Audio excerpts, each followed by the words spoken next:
How to fix Instagram error problem. First thing, open the settings. Go to the apps.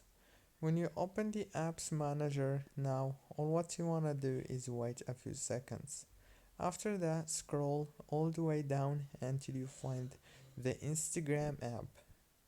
When you find it, just click on it like this. And then click on the storage. Click on clear data and click on delete.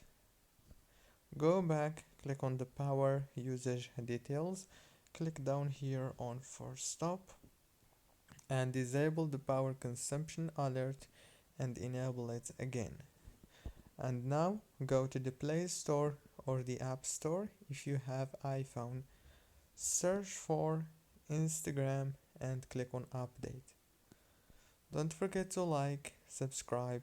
Thank you for watching this tutorial.